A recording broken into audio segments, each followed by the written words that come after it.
Sempre falando, né, nas últimas lives, sempre falando de uma coisa tão importante, que segura tanto o desenvolvimento do homem, o crescimento do espírito, que é a falta de perdão. Ou de conceder ou de pedir o perdão.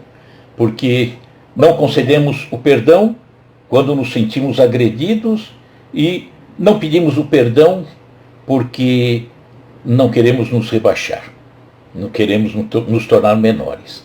E exatamente por essa condição de não pedir e de não conceder o perdão, é por isso que somos ainda tão devedores da vida, tão complicados nessa caminhada. Precisamos então buscar um entendimento, mas raciocinando. Nós falamos nas lives, ou duas lives anteriores, que Jesus não é um Jesus para dentro da igreja. É também, mas não é só para a igreja. Esse Jesus é para o mundo. Esse Jesus é para as relações humanas. É para o relacionamento dos seres humanos. Então, vamos entender esse Jesus na sua plenitude, no máximo que podemos buscar desse Jesus. E ele nos deixou tantas coisas, só que nós é que não buscamos. Nós é que não nos interessamos em raciocinar mais esse Jesus. E quando consigo raciocinar mais, trazer para dentro de mim esse ensinamento maravilhoso que ele deixou há 2000 anos, já vinha deixando antes e deixou depois de 2000 anos e continua nos deixando sempre. Quando eu vou buscar esse entendimento, a vida é diferente. Se Jesus estivesse no coração desses poderosos que estão provocando a guerra, se ele estivesse lá, não aconteceria a guerra, de forma nenhuma. Então, por que acontece? É porque a filosofia de Jesus, o entendimento que ele nos passou, não serviu para nada para esses irmãos. E é por isso que provocam a guerra. Então, vamos buscar esse Jesus. E quando encontramos esse Jesus, aí o perdão está sempre conosco. Então, esses que promoveram a guerra, que estão promovendo a guerra, merecem o nosso cuidado, o nosso amor e o nosso perdão. Merecem sim, sem sombra de dúvida. Bom, nós falamos na semana passada tanta coisa tão importante, né? Recordando um pouquinho do que falamos, da necessidade da busca interior, o reino dos céus dentro de nós, que nada mais é do que a evolução que estamos aí buscando, lutando para alcançar, as dificuldades que todos nós encontramos, sobretudo em razão de como nos conduzimos durante a caminhada, os nossos relacionamentos equivocados, como melhorar esses relacionamentos. Jesus deixou o roteiro, né, em todos os eventos, em todos os roteiros, em todos os locais. Ele tem que estar conosco, Jesus, com seus ensinamentos. Afinal de contas, ele é o Jesus para o mundo e não para as igrejas, não, para o mundo. Falamos da importância das religiões, todas elas são muito importantes porque unem as pessoas, fazem as pessoas pensarem um pouco mais em Deus, em Jesus. Tem as suas distorções, sem sombra de dúvida, né? Precisamos entender a lógica do ensinamento de Jesus. Aí é que está o problema. As pessoas não param para raciocinar nessa lógica, no ensinamento do Mestre, que é ao mesmo tempo tão linda e tão simples. É um ensinamento tão lindo e tão simples. Essa filosofia deixada por Jesus e que nos leva a raciocinar, a colocar dentro de nós a necessidade de vasculharmos o que está aqui dentro, confrontarmos entendimentos novos com entendimentos velhos, não ficarmos restritos àquelas adorações dentro de um templo. E Jesus não é para ser adorado, não. Falamos em pensar, também na semana passada, naquilo que Jesus nos deixou. Perdoar para que Deus vos perdoe. Isso está em Mateus. Perdoardes aos homens as faltas que cometeram contra vós. Também vosso Pai Celestial vos perdoará. E a gente às vezes não quer saber dar o perdão, quer receber o perdão, né? Falamos também da necessidade de reconciliação com os inimigos. Isso está em Mateus, também no Evangelho de Mateus. Reconciliai-vos o mais depressa com teu inimigo enquanto estás a caminho, porque chegará um momento em que ele te entregará ao juiz, e o juiz te mandará à prisão, e pagará lá até o último ceitil, até a última fraçãozinha de dinheiro. Que nós falamos que dentro do entendimento da doutrina, o desencarnar de um e a permanência do outro aqui não aniquilou a inimizade. A inimizade continua rigorosamente igual. A perseguição continua rigorosamente igual. Então, nós precisamos sim nos reconciliarmos com o inimigo enquanto estamos a caminho, ou seja, vendo o outro. Fica mais fácil de conversarmos, muito mais simples. Falamos também, tudo Jesus deixou. Qual o sacrifício que mais agrada a Deus? E ele falava isso numa época em que os hebreus faziam os seus sacrifícios em razão das falhas que eles tinham. E o sacrifício consistia em ofertas, oferecer. E ofereciam normalmente os animais, uma pomba, até o bode, que nós falamos do bode expiatório, que vem daí, o bode que expiava a falta de alguém que errou, né? Coitado do bode. Então, qual é o sacrifício que mais agrada a Deus? É o sacrifício do nosso orgulho, da nossa prepotência. Isso é que nós devemos sacrificar, jogar fora. Então, esse é o grande sacrifício. E aí Jesus falou, quando você for oferecer alguma coisa a Deus, for fazer uma oferta, lembre-se de quem ou com quem você tem alguma rusga. E vai lá, deixa a tua oferta e vai lá reconciliar-se com o seu irmão. Porque é a única forma de nos aproximarmos de Deus. Jesus também, nós falamos na semana passada, nos orientou no sentido de não ver o mal no outro e procurarmos o mal em nós, né? Porque ver o mal no outro é tão fácil. E aí ele deixa aquela explicação.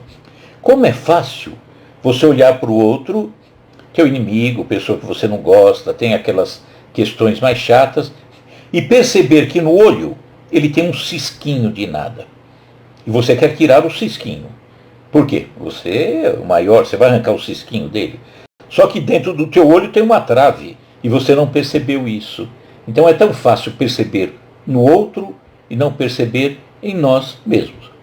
Jesus ainda falou em não julgar para não ser julgado. Da forma que eu julgo, eu sou julgado na mesma medida, né? O mesmo metro que eu uso é usado em mim. Não tem essa de eu julgo outro porque o outro errou tanto e eu, deixa eu ficar quietinho. Alguém vem com o mesmo metro e vai ver que eu erro tanto quanto o outro, ou até mais, e me esqueço disso. E falamos também na semana passada que Jesus disse, atire a primeira pedra quem nunca errou. Nós recordamos que esse episódio é da mulher adúltera, que teria sido pega em adultério, ia ser apedrejada, que fazia parte das leis judaicas, ia ser apedrejada, mas levaram a mulher para que Jesus tivesse que dizer alguma coisa. Ô mestre, essa mulher foi pega em adultério, teria que ser morta de acordo com a lei. E Jesus diz, olha, quem nunca errou, atire a primeira pedra. Obviamente, ninguém se sentiu em condição moral de atingir aquela mulher. Por quê? Porque ele errava também. Então Jesus sempre nos alertando. Então vamos ver hoje o que nós encontramos no Evangelho, nosso Evangelho segundo o Espiritismo, que é o Evangelho comentado à luz da nossa compreensão espírita. Aquilo que Jesus falou, só que analisado dentro daquilo que eu conheço dentro da doutrina espírita. Vamos só recordar, nós temos 2 livros, Caminhando com Jesus na Galileia e Seguindo com Jesus na Judéia. Esses 2 livros, editados pela editora Intelitera. Nós comentamos a vida de Jesus nesses 3 anos, que é o período em que ele distribuiu a Boa Nova. Então, tudo aquilo que se encontra narrado no Novo Testamento, nos 4 evangelhos, Mateus, Marcos, Lucas e João, que as religiões conhecem, de um modo geral, nós colocamos nesses 2 livros as mesmas situações, os mesmos episódios, apenas que analisados sob a ótica espírita. E muda muita coisa. É impressionante. É Jesus nos falando, mas dentro de um entendimento tão racional, tão bonito, que aquilo que porventura eu não entenda, a partir do momento em que vem a compreensão espírita, as coisas ficam claras, né? Então, o nosso evangelho, agora é Kardec, Evangelho segundo o Espiritismo, nós vamos ver esses comentários todos e nós vamos ficar restritos. Hoje, vamos começar, porque não vai dar tempo, sempre falando de perdão, misericórdia. Nós vamos falar, quem tiver o Evangelho, quiser depois dar uma olhadinha, capítulo 10 do Evangelho segundo o Espiritismo. Bem-aventurados os que são misericordiosos. Nesse capítulo, existem uma série de pontos abordados, colocados por Kardec. Por exemplo, o primeiro ponto é: perdoai para que Deus vos perdoe. É o que nós vamos começar a falar hoje. Depois vai ter uma abordagem maior sobre reconciliação com os adversários, mas aí com muito mais informações, muito mais detalhado. Depois, terceiro tópico, o sacrifício mais agradável a Deus. Quarto tópico, o argueiro e a trave no olho, agora com mais abordagens. Quinto, não julgueis para não serdes julgados. Sexto, atire a primeira pedra aquele que estiver sem equívoco. Depois tem alguns comentários, algumas instruções feitas pelos espíritos, que vão falar de perdão das ofensas, a indulgência e, se é permitido, repreender os outros ou notar as imperfeições do outro, né?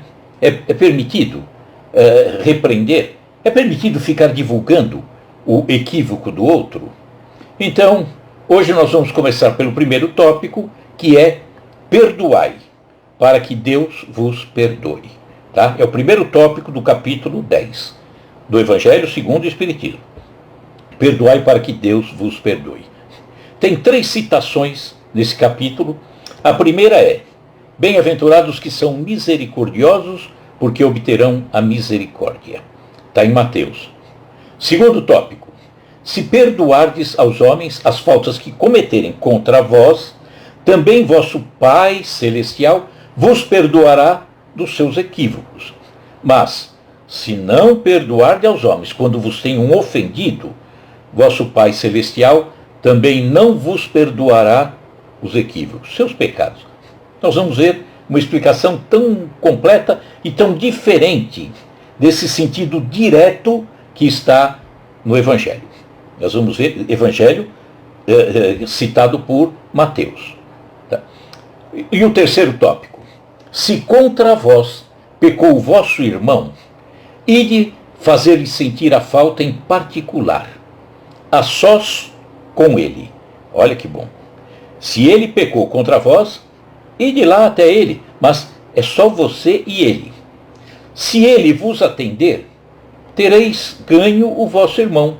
Ou seja, fez a conciliação, a reconciliação. Então, aproximando-se dele, disse-lhe Pedro: Senhor, quantas vezes perdoarei o meu irmão quando houver pecado contra mim? Será até 7 vezes? E Jesus responde: não vos digo que perdoareis até 7 vezes, mas 70 vezes 7 vezes. Tem toda uma explicação para isso. E uma coisa tão bonita que a gente vai compreender nesses episódios. Mas vamos para o primeiro. Quando ele fala de se perdoar, sereis perdoado. Então, bem-aventurados os que são misericordiosos, porque obterão a misericórdia. Só recordando, misericórdia é aquele que traz, ou misericordioso, é aquele que traz em si um sentimento de dor, de solidariedade com relação a alguém, a um irmão que sofre uma tragédia, um problema qualquer, que caiu em desgraça. Então, misericordioso é aquele que sente a dor do outro. Mas também não é só sentir, né? A gente tem que ter ação. Misericordioso é aquele que compreende a dificuldade do outro em razão dos seus equívocos. Ó, nós vamos chegar no perdão. Se eu não compreendo a dificuldade do outro quando ele comete seus equívocos, eu não consigo perdoar. Por quê? Porque eu não sei por que ele errou. Não aceito, não compreendo, não entendo a dificuldade dele, a pequenez dele, o momento dele. Tanta coisa, então eu tenho que compreender. O misericordioso sabe que ele próprio é capaz de cometer os mesmos equívocos ou até piores que o outro. Recorda-se do que o mestre disse, o misericordioso. Pode um cego guiar outro cego? Não cairão os dois no mesmo buraco? Falou Jesus, palavras de Jesus. Então, vamos recordar esse episódio do cego. No tempo de Jesus, os cegos enfrentavam grandes dificuldades para se locomoverem, né? Naquela época não tinha rebaixamento de guia, não tinha nada, não existia. Cego é cego e que se vire. Então, eles sofriam dificuldades terríveis. Ninguém seria capaz de dizer, naquela época, que é prudente que um cego conduza outro, que um cego guie outro. No tempo atual mudou muito. Tem até um episódio que me aconteceu ontem ainda. Eu, junto com o filho, o Paulo, nós estávamos no local, paramos o carro e estávamos perto de alguma escola que orientava os cegos, né? Um curso para cegos, alguma coisa assim.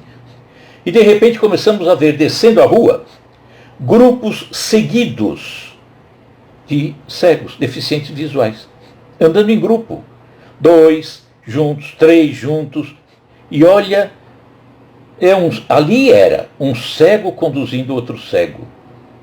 Que maravilha! Tinham instrução, tinham a técnica, tinha alguma coisa que ajudava, que favorecia. Hoje é diferente. Há 2000 anos atrás, não, de forma nenhuma. Então, eram enormes as chances, na época, né, 2000 anos, de uma tragédia acontecer quando um cego se dispusesse a conduzir outro cego. Naquela época, sim. E nessa linguagem parabólica, né, de Jesus, porventura, pode um cego guiar outro cego, não cairão os dois na cova? Foi dita num contexto onde ele, Jesus, estava exortando os seus discípulos. Foi por isso que ele falou de um cego conduzir outro cego. Quando ele estava exortando os seus discípulos a respeito das suas responsabilidades no que se diz respeito a fazer mais discípulos. Ou seja, espalhar a verdade de Jesus.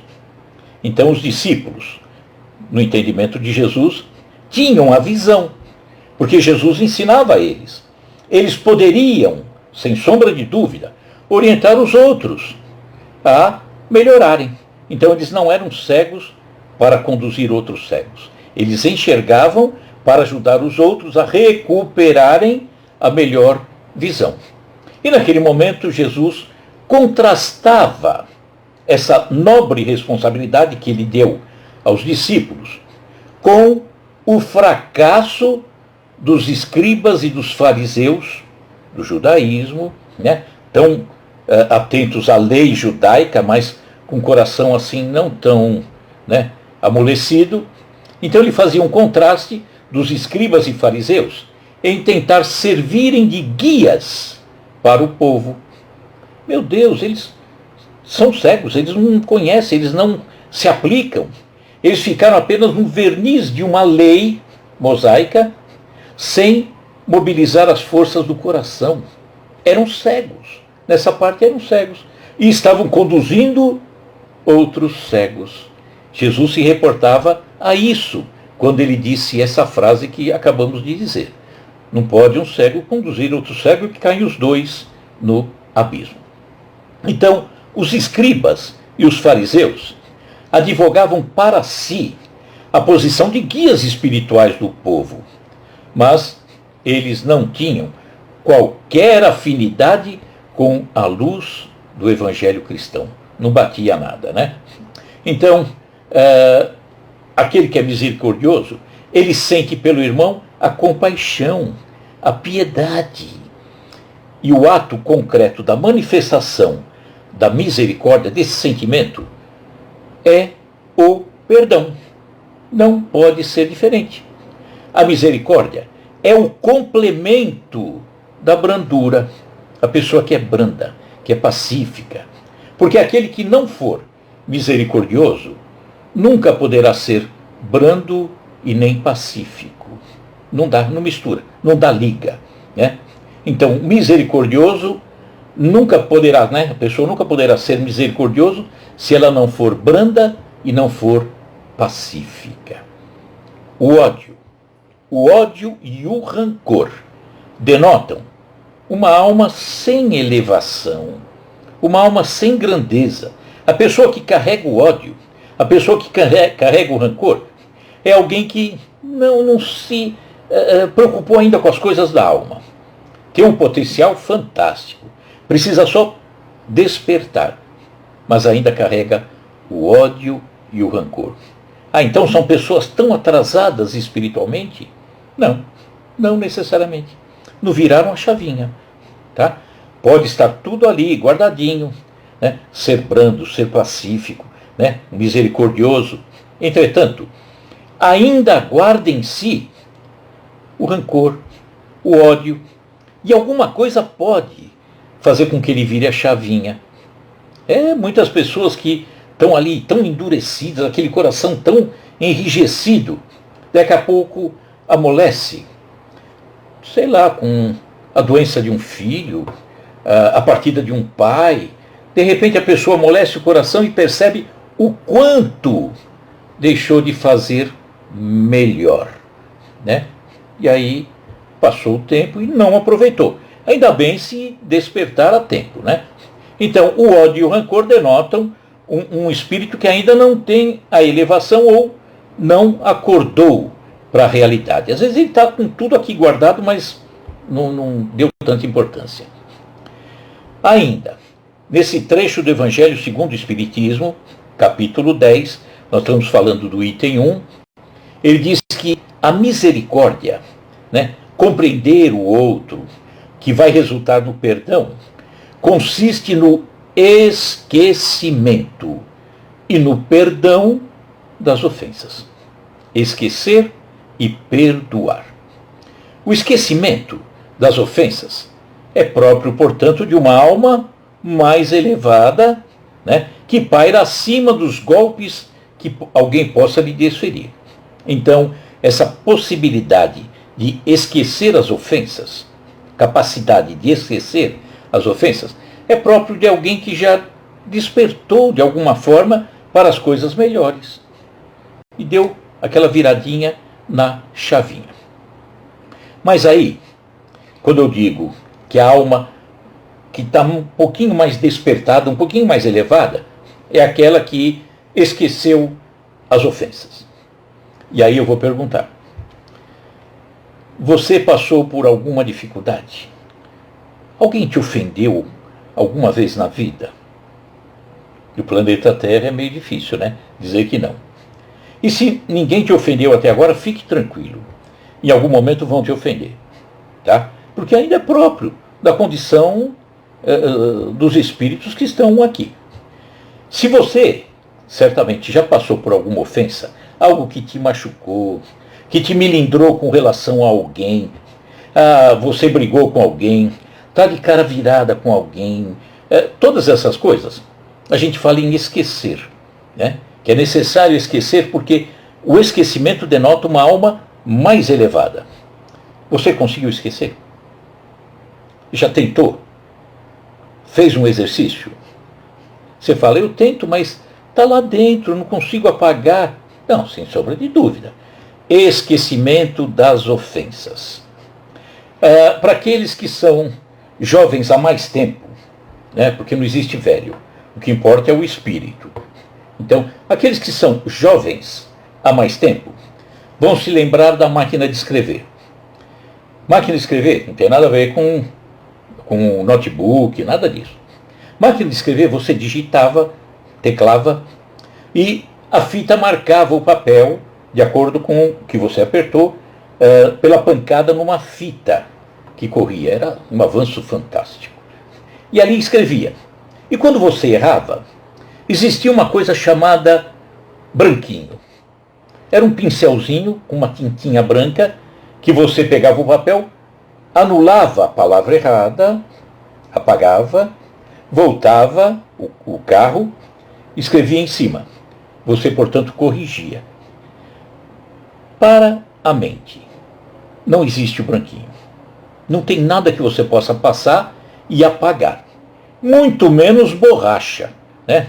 Uma borrachinha para apagar. Então, o que vem a ser o esquecimento das ofensas? Essa que você diz que não consigo apagar. Está aqui sempre comigo, é por isso que eu odeio, né?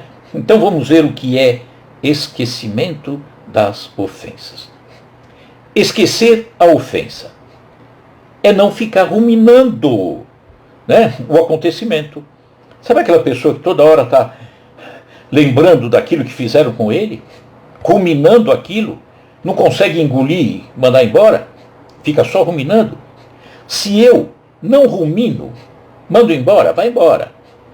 Eu apaguei, eu esqueci a ofensa. Apagar a ofensa, esquecer a ofensa, é fugir da mágoa, do ressentimento. Eu quero esquecer, mas eu continuo magoado. Bom, então você não vai esquecer nunca. Procure entender a dificuldade do outro, a pequenez do outro, a necessidade do outro vir a ser perdoado, vir a ser orientado. Então, fuja da mágoa. É a forma de esquecer a ofensa. Mas eu ainda lembro. Não, lembrar é uma coisa, não tem como apagar. Mas esquecer a ofensa é também não ficar magoado. Esquecer a ofensa é evitar comentários. Eu não consigo aquela ofensa que apareceu o Michel aí, né, Michel?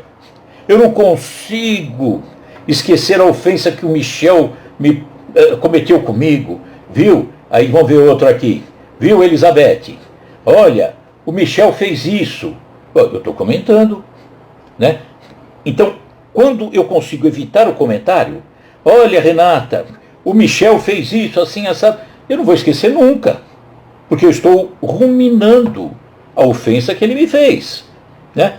Então, quando eu evito comentários, coloco uma pedra em cima, pronto, eu estou esquecendo, muito embora eu possa lembrar dela, né? Mas não estou ali lembrando continuamente. Uma alma sem elevação, uma alma que ainda não despertou, reparem bem, sem apontar quem, né? Se você está acompanhado, tem alguém junto, acompanhado, tem alguém próximo, não precisa dizer quem é.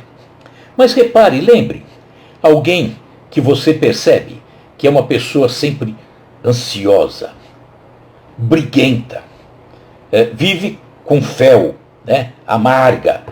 É uma pessoa que ainda não despertou para a melhor coisa da vida. A alma ainda não deu aquela viradinha na chavinha para ser feliz. Por quê? Porque está ruminando aquilo que ela, entre aspas, padeceu. Ou imagina que padeceu provocado por alguém.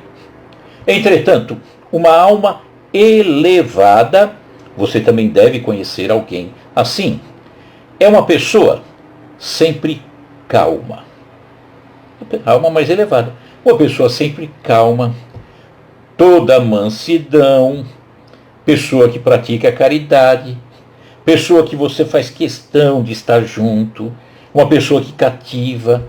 Então essa é uma alma mais elevada, que já virou a chavinha e viu o quanto é bom fazer dessa forma, né? Então, vamos fazer isso. Vamos para o segundo tópico ainda desse primeiro do capítulo 10, que fala assim: se perdoardes aos homens as faltas que cometeram contra vós, também vosso Pai Celestial vos perdoará as faltas que você cometeu contra eles.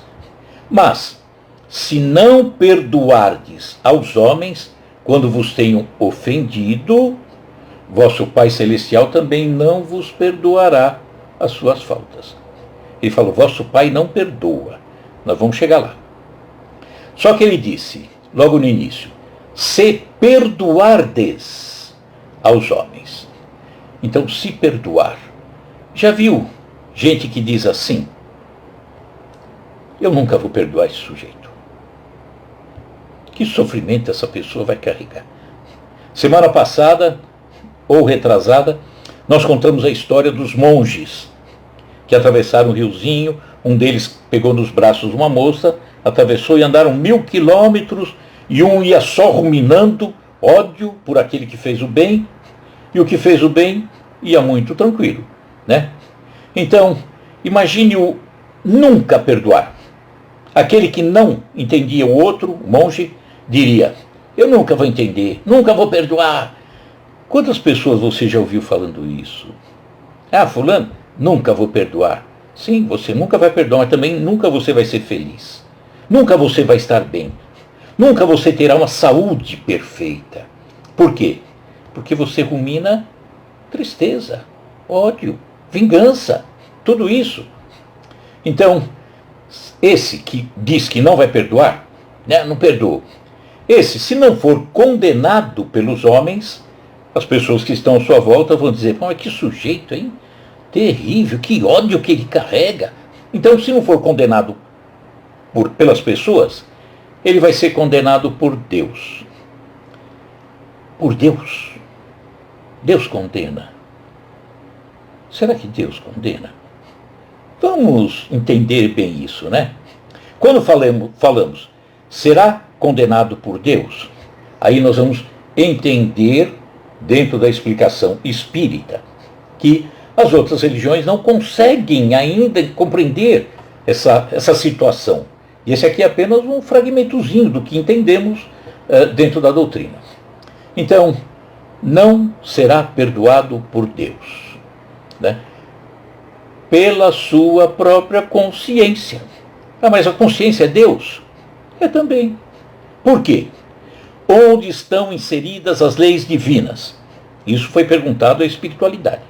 Todas as leis que emanam de uma força superior, que nós demos o nome de Deus, não importa como seja, conjunto de leis, uma força cósmica, entenda como quiser. Eu entendo Deus, uma força cósmica, um conjunto de leis, não um velhinho pintado na Capela Sistina, né, por mais bonito que seja, mas eu não consigo entender Deus, uma figura dessa forma.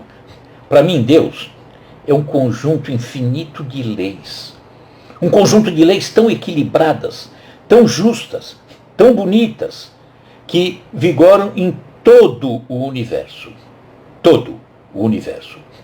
Então, não serei perdoado por Deus, não serei perdoado pela minha consciência. Por quê? Porque as leis divinas, a espiritualidade nos falou isso, está no Livro dos Espíritos, falou a Kardec, né? Onde estão as leis? Onde estão inscritas as leis divinas? As leis de Deus. A resposta foi, na consciência do homem. Então Deus está aqui dentro. Está aqui. Deus está presente em mim. Então quando ele diz, se você não perdoar, Deus não vai te perdoar. A tua consciência não te perdoará.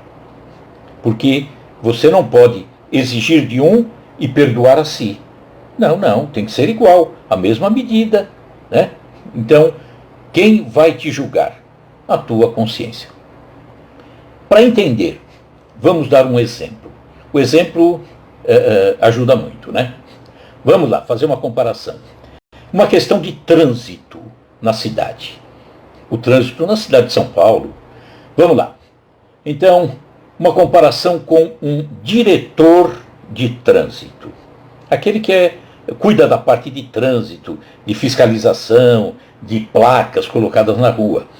Ele coloca, por exemplo, uma placa na rua, na sua rua, na frente da sua casa, escrito: proibido estacionar. Não pode estacionar. Ele, o diretor de trânsito, não vai ficar embaixo daquela placa para multar alguém. A placa está aí. Eu, diretor, mandei colocar a placa de proibido estacionar na porta da sua casa, mas não vou ficar na frente da sua casa para multar quem parar. Não faz sentido nenhum. Inicialmente, terá os seus agentes de trânsito fazendo isso. Os marronzinhos, né? O pessoal do DSV, que vai ficar circulando para ver se alguém para debaixo dessa placa. Até que, finalmente, os motoristas estarão conscientizados, tão educados, que eles não mais estacionarão lá, né? Então não precisa nem mais se preocupar com fiscal, com multa, porque a consciência do motorista basta para que ele não pare embaixo da placa. Vamos para o lado do espírito. E agora o diretor de trânsito virou Deus. Combinado?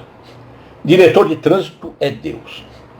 O proibido estacionar são as leis que ele colocou dentro de nós, que é proibido a gente ficar falhando, né?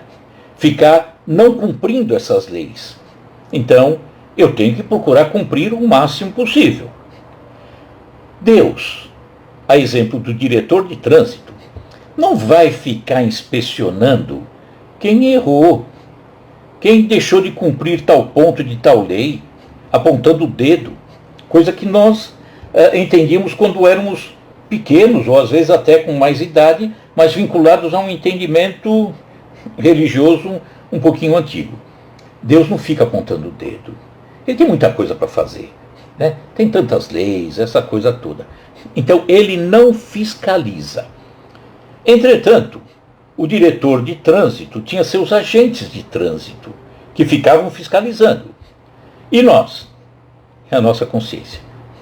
Eu sei o que é certo e o que é errado. Eu sei quando falho. E eu sei o que eu preciso acertar. Então o grande fiscal está aqui dentro. Dentro da própria consciência. Então eu devo cumprir o melhor, fazer o melhor para que a consciência não fique martelando toda hora. E aí, o motorista cumpre, como nós dissemos antes, sem ninguém vendo. Não tem agente de trânsito, não tem nada. Assim conosco. Chegará um momento que teremos uma evolução tal que eu não preciso que ninguém me aponte o dedo. Ô meu amigo, você não leu isso? Você tem que ver isso. Jesus fala. Eu já sei e já faço. Portanto, evoluir. Então, quem é que vai punir? Está aqui dentro. Eu me puno, né? E continuando ainda. Com que direito reclamaria ele o perdão? A pessoa que cometeu o erro e que não perdoa o outro? Se ele não perdoa o outro, como que eu vou pedir para que perdoem o meu se eu não perdoo o outro? Vamos lembrar da prece do Pai Nosso. Todo mundo faz a prece do Pai Nosso. É a prece universal, como nós chamamos. Perdoa as minhas ofensas, assim como eu perdoo a quem me tem ofendido. Será que essa prece não é mecânica? Eu faço da boca para fora? Será que eu sinto essa prece? Será que eu já raciocinei essa prece? Eu disse, perdoe as minhas ofensas assim como eu perdoo. Será que não seria talvez melhor a gente dizer assim, perdoe as minhas ofensas, na exata medida em que perdoo o outro? Aí tá bom. Se é nada para o outro, é nada para mim. Se é tudo para o outro, é tudo para mim, né? Então nós temos que entender que Deus não precisa perdoar. Tem gente que fala, eu cometi tal coisa, errei aqui, será que Deus vai me perdoar? Eu digo, não, nunca vai te perdoar. Nem Jesus vai te perdoar. Por quê? Só perdoa quem se ofende. Deus, Jesus, não se ofendem com as falhas grandes que eu tenho ainda. Por quê? Porque Ele conhece o meu tamanho. Ele sabe do que eu sou capaz e do que eu não sou capaz. Então, Ele apenas modo de dizer, Ele vai me incentivar a corrigir o que eu errei. Ele vai mostrar o caminho para que eu faça o melhor. Então, aquele negócio de que Deus não vai me perdoar, esquece. Ele já nem perdoa, porque não se ofendeu. Ele sabe do que você é capaz. E está na torcida para que você faça o melhor. Tá? Nós vamos continuar um pouquinho, mas até pelo adiantado da hora, como nós paramos aqui na prece do Pai Nosso, vamos fazer um parênteses. Vocês conhecem, sabem como que surgiu a prece do Pai Nosso? Foi Jesus, né? Jesus que nos trouxe a prece do Pai Nosso. Mas, como que surgiu? Como que apareceu a prece do Pai Nosso? Nós até brincamos que a provocadora, a grande causadora de Jesus nos deixar a prece do Pai Nosso, teria sido nada mais, nada menos que a sogra de Pedro. E a gente fala mal de sogra. A sogra de Pedro. Ela que foi culpada, entre aspas, de Jesus deixar para nós, Michel, a sogra, de Jesus ter deixado para nós a prece do Pai Nosso. Vamos lá, vamos contar a história, aí encerramos e depois continuamos o restante, tem muita coisa interessante ainda. Diz há 2000 anos que Pedro morava com a sogra na cidade de Cafarnaum, e depois Jesus, quando vai começar a distribuição do Evangelho, vem e mora dentro da casa de Pedro, a convite de Pedro. Portanto, na casa da sogra de Pedro, morava Pedro, a esposa, e Jesus também passou a morar lá. E André também, irmão de Pedro. E aí, estava muito próximo Pedro de Jesus, muita amizade, né? Então, conviviam os dois de uma maneira tão linda. E um dia, a sogra deve ter aberto o freezer, a geladeira, olhou lá, meu Deus, está tudo vazio, as mãos estão cheias de calos, eu cuido da horta, eu, uma senhora idosa, toda machucada, planto lá e não colho nada, eu tenho que arranjar uma solução para isso. E chamou o genro. Pedro, vem aqui, você que é assim com Jesus, todo mundo já conhecia, né, a capacidade de Jesus. Todo mundo, Jesus, Pedro, você que é assim com Jesus, quebra um galho, né? Vê se ele ajuda, nos ajuda aí, porque a coisa está feia. Pedro falou, o que eu vou fazer? Pedir para Jesus encher o freezer para mim? Colocar tudo dentro da geladeira? Vai ser meio... pagar as contas, fazer a horta, alguém cuidar dela, que não seja minha sogra. E, bom, vou arranjar a primeira ocasião, eu falo com ele, para satisfazer a sogra, que é bom nunca falar não direto para a sogra. Aí ele está junto com Jesus e Jesus fala, olha, nós temos que nos ligarmos ao Pai, fazermos as preces, né? É isso que nos liga a Ele, é isso que nos coloca numa condição de filhos, suplicando ao Pai pelas necessidades que tem. Mas um perguntou, Jesus, ele sempre atende? Sim, atende. É que nós estamos acostumados a entender que ele atende da maneira que eu peço. Não. Ele atende da maneira que eu necessito, da maneira que eu mereço. Aí é outra história. Mas Jesus, ele atende? Atende. Aí Pedro falou, opa, lembrando da sogra. Jesus, olha, então, acho que eu faço minhas preces. Eu acho que não estou sabendo fazer direito. Mas por que, Pedro? Não, porque ele não me atende, eu peço e nada. Bom, Pedro, o que é que você pede? Jesus, eu tenho lá em casa minha sogra e ela está me pedindo que encha o freezer, a geladeira, pague a conta de luz, alguém que cuide da horta, eu faço a prece, ele não me atende. Aí Jesus diz, mas Pedro, enquanto as tuas preces ficarem vinculadas às coisas da terra, à busca da facilidade das coisas da terra, fatalmente você sairá delas desencantado. Mas quando as tuas preces pedirem ao Pai que te conceda força, ânimo, decisão para lutar, para melhorar, para estar mais próximo dos irmãos, para fazer o melhor que você pode, o Pai sempre estará contigo.